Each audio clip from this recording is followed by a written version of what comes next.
他是帝国皇子，但皇帝老子要杀他，太子要杀他，天下第一美女要杀他，所以他只能训练出一支无敌的特种部队自保，只能在酒后写出震惊天下的诗词，只能虎躯一震，将封地治理成世外桃源，让四方能臣武将皆来投。此时，众藏剑少年已经耗尽体内真气，无法再运用真气腾空回身救主。他们并没有打算回头救援，而是紧盯着聚义厅布幔后的幕墙。他们心中充满了紧张与警惕，因为他们知道，在那堵幕墙里可能隐藏着他们的大敌。此刻，聚义厅门口，黑衣三圣使急速冲至夏天面前，满脸狰狞，准备发动致命一击。然而，勇敢的藏九毫不畏惧，挡在夏天面前。虽然他真气不及，但仍全力抵挡。他的剑被一击震断，身躯被强大的力量抛飞，鲜血喷涌而出，胸腔中涌动着痛苦的滋味。与此同时，黑衣三圣使的剑距离夏天眉心仅剩0.01公分，附在剑上的真气刺痛着夏天的肌肤，仿佛胜利已经在黑衣三圣使的手中。下一刻，剑未能刺入，因为夏天奇迹般的用双掌夹住了剑尖，这令黑衣三圣使感到愤怒和羞耻。他试图聚集体内所有的真气，但却发现自己无法动弹，因为他的丹田已经被一根银光闪闪的长针扎破，那家真气已经无法聚集。他痛苦地跪在地上，感受到更大的危险正在向他袭来。黑衣三圣使抬头一看，惊恐地发现自己的双手已经失去了力量，无法握住剑。他不禁发出惊恐的叫声，却发现自己的右手也掉落。在夏天冷漠的注视下，他感到绝望和恐惧，但却无法动弹。就在他失去意识之际，藏羿冷冷地发出指令，众藏剑少年齐射，弩箭穿透了幕墙，击中了敌人。同时，高台后的木屋倒塌，一个雄壮大汉坐在上面，宣称自己是东宫的左岸统领。左岸的言语充满了嘲讽和威胁，他命令铁甲步兵发动攻击，气势汹汹。夏天淡然面对，收起了银针，向左岸走去。左岸自称为屠夫，表示他最喜欢包人皮做收藏品，威胁要将夏天的皮包下作为珍藏。在左岸的指挥下，铁甲步兵摆出军阵，准备发动最后一击。左岸气势汹汹，逼问夏天前秦宝藏究竟在哪里。夏天听到关于前秦朝的宝藏的消息，心中燃起了无尽的好奇与欲望。他的母亲是前秦的大公主，据说她掌握着前秦留下来的所有资源，包括传说中的宝藏。这个宝藏据说蕴藏着前秦朝的珍宝，是一项无与伦比的财富。对夏天来说，这不仅仅是一笔巨大的财富，更是一种力量的象征。有了这个宝藏，他就能够成为整个大陆的主宰。左岸的言语让夏天心中警觉，他母亲之所以没有被杀，可能是因为皇帝想通过他找到宝藏，以图称霸天下。夏天明白，自己的前秦血统成为了他的优势和劣势，而现在，皇帝可能正是在觊觎着这个优势。突然间，剑雨倾泻而下，左岸身边的亲卫纷纷倒下，被神秘的铁剑射杀。夏天早有预谋，司马哥和一群死士出现在峰顶，准备消灭左岸。左岸深感绝望，他原本的计划被彻底击败，现在他成为了众人眼中的猎物。夏天的智谋令他无法抵挡，左岸原本计划的一切都被夏天识破，他现在只能不计前嫌，求得夏天的宽恕，并表示愿意归服。夏天看着左岸的无助，心中既有一丝同情，又有一丝冷漠。他清楚地知道，左岸是一个不忠不义的小人，不能轻易相信他的话，所以夏天决定不放过他，让他和他的军队通过，然后追杀之。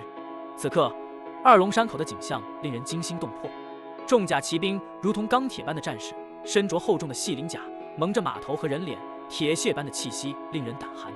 左岸心知这些重装骑兵不是好惹的存在，他们在战场上如同无敌之神，即便是一流武将也难以轻易对抗。左岸决心奋起反抗，他踏着坚定的步伐向前冲去，但他并未料到重装骑兵的战斗方式竟然如此狡猾。他们并未选择用长马枪捅刺，而是迅速掏出短小的弓弩，对准左岸展开了猛烈的攻击。弓弩箭雨如黄蜂般密集，左岸虽然奋力抵抗，但最终还是被箭雨射中，从天空中坠落。左岸艰难地承受着伤痛，内心充满了无奈和懊悔。他意识到自己曾经走上了错误的道路，为太子做了许多恶事，犯下了滔天罪孽。战斗持续着，重装骑兵展现出了无比的战斗力，步兵们几乎无法抵挡他们的攻击。左岸带领的东宫战士全部战死，重装骑兵最终获得了胜利。二龙山顶的战场上，死寂笼罩着，匪寨匪徒全部被绞杀，所有敌人都被消灭殆尽。司马哥英姿飒爽，擦了擦胸衣上的血迹，但那道红色的血迹仍然残留，如同一棵红色的枫树，显眼而醒目。他的决绝与勇敢令夏天心怀感激。夏天心中明了，司马府的护卫们无私地奉献自己，随他剿匪，这份信任和支持让他感到无比幸福。他感激地点头，决定将战利品留一部分给这些护卫们，以表达他的谢意。不久，战场被打扫干净，战利品堆积如山。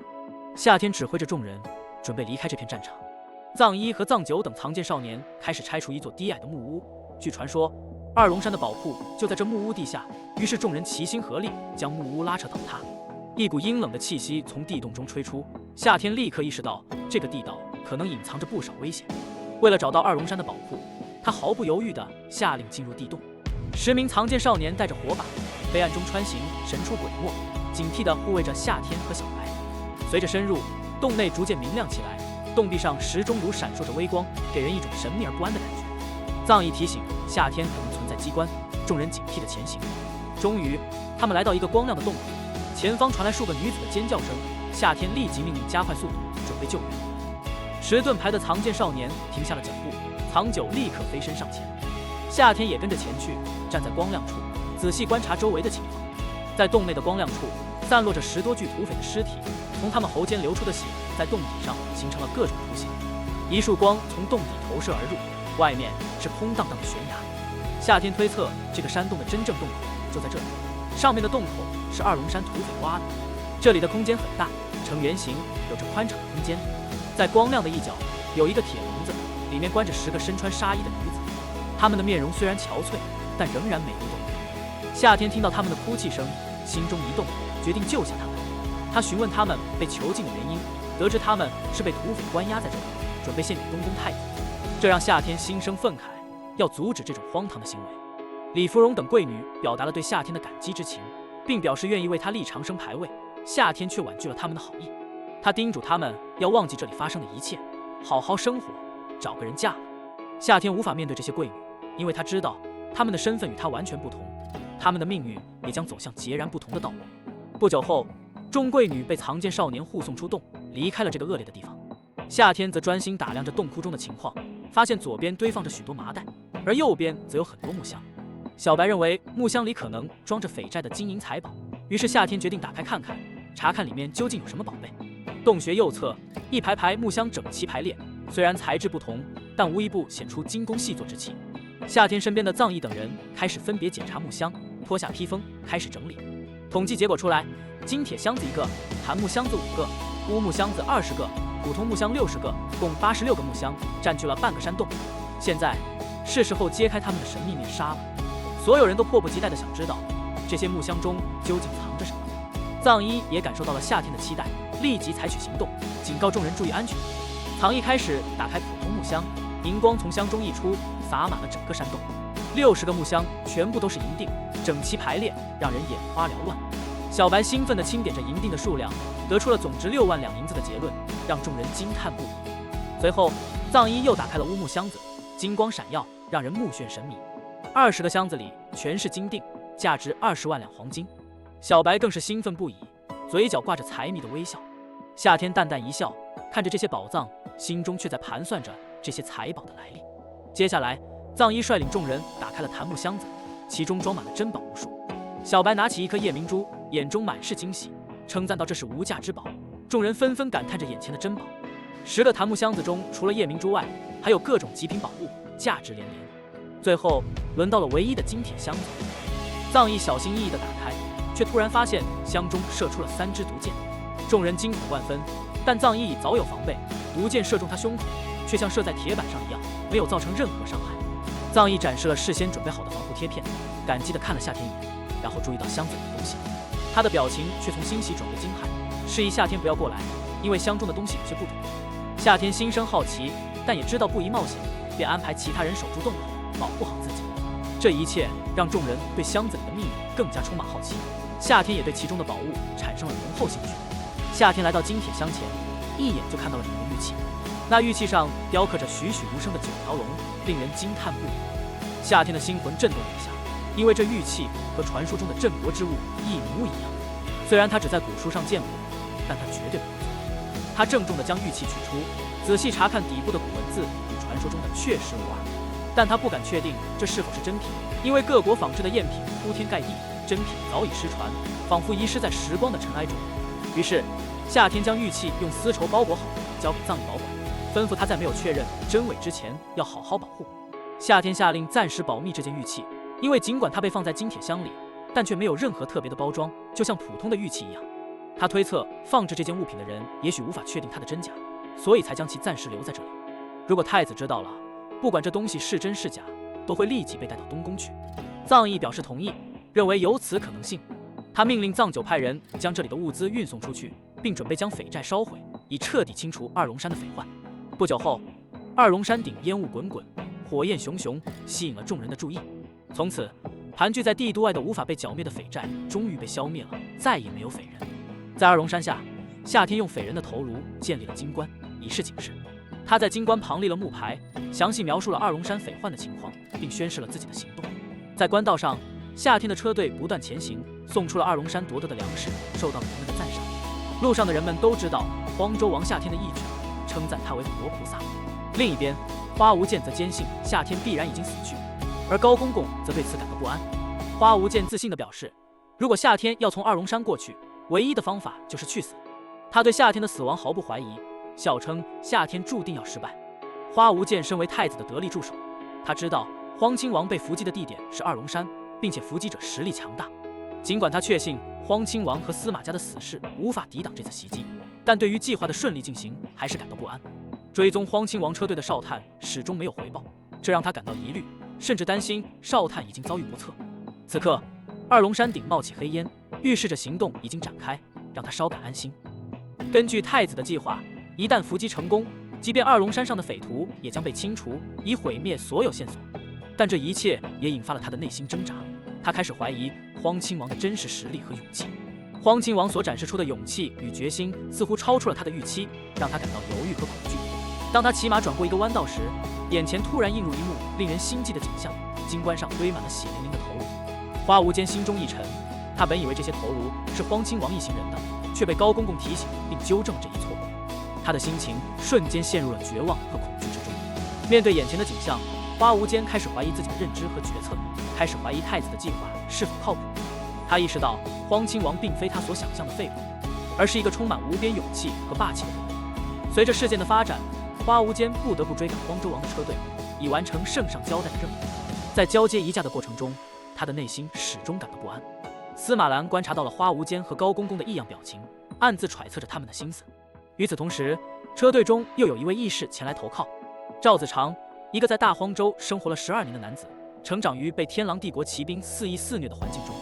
每年都是同样的景象，天狼骑兵杀入大荒州，带来死亡和毁灭，而他和父母只能躲藏在10万大山中等待危险过去。